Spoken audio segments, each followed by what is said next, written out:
with how much fruit our family goes through on a weekly basis, I know how horrible it is to get something home and you find that it's not ripe or it just doesn't have good flavor and it tastes just like water.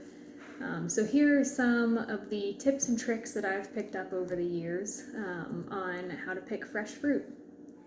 So when you're picking fruits like peaches or plums, pears, anything like that, you want the fruit to be pretty firm, but when you press on it, you want it to have a little bit of give. You don't want to poke into it, and you don't want it to be rock hard, but to pick a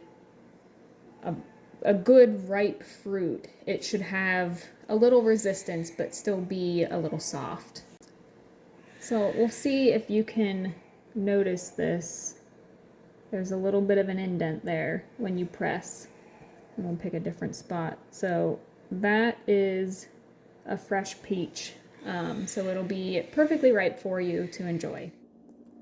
So when you're looking at avocados, they're going to be anywhere from bright green to a very dark brown. You can kind of see here, this one is definitely more green than this avocado. Typically, as they ripen, they'll start to get darker, like the one here on the left. What I usually do is I look for the ones that are starting to get brown. They still have some green to them. You don't want them too ripe if you plan on saving them for a couple of days. And just like the peaches and plums, you're going to kind of watch my index finger here. You'll press down on them and you want that slight indentation.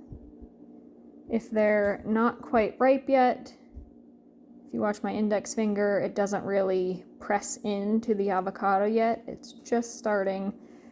So this one we're going to save for another couple of days and we'll wait to open it because it's not quite ripe yet. But this one here is for sure ripe, so we will go ahead and cut this one up. Okay, our next fruit we're going to talk about is a watermelon. There's a couple of different things you can look at when picking watermelons. I know a lot of people think that like you knock on them and listen when you're picking one and you have to find a certain sound. That's not necessarily the case.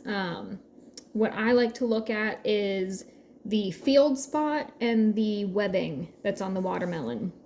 So when I go up to a big case of watermelons, I start digging through, and you want to look for this spot where it sat on the ground.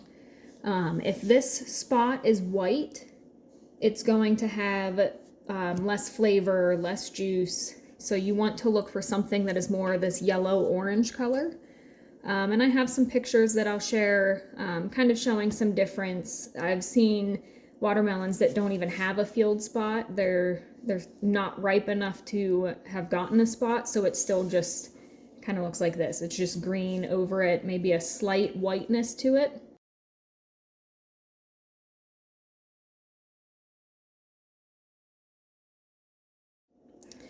The next thing we're going to look at is webbing. So webbing is all of these brown spots that look like maybe scarring or like something cut it and it healed as it was growing.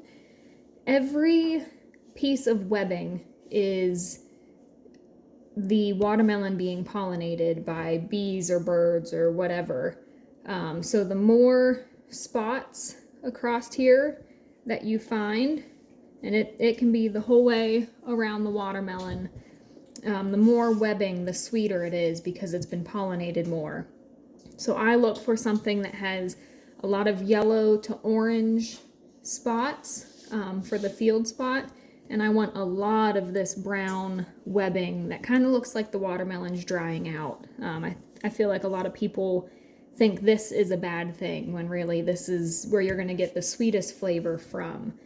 And those are the main things I look for in a watermelon. And I can kind of show you what the inside looks like, and it's hard to describe the taste, obviously, but try it out, see what you think. I typically don't get bad watermelons following these two rules, so hopefully it works for you. So with cantaloupe or honeydew, your other melons, typically I just look for how they feel. I don't know any tricks on finding a field spot or finding if they've been pollinated or not. What I'm looking for is when I squeeze the cantaloupe, I want there to be a slight softness to it. You don't want to poke your finger through the skin, and it doesn't want to be rock hard, but if it has a little bit of give when you squeeze the cantaloupe or honeydew, typically those are going to be at a good stage of ripeness. Typically they're good flavor, and I don't usually have bad experiences finding good cantaloupe or honeydew if I'm following, I'll say, the squeeze test, and making sure that they're just slightly soft and not too hard. So typically when we have watermelon in our house, I'm cutting it into bite-sized pieces or close to it for lunches or snacking, and I just wanted to show you quickly how I cut the watermelon up to get the most fruit off of it. So first I'll cut it in half, and you want to make sure that you're using a very sharp knife. That way you're not struggling, you don't cut yourself.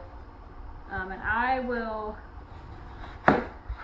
cut it into halves and then quarter the halves. Basically, I just slice down into each quarter, watch your fingers, and just rotate it around in a circle, and that pulls off a huge chunk of fruit. There's hardly any left, you're pretty much down to the white, and then I just slice it into chunks and throw it in a container.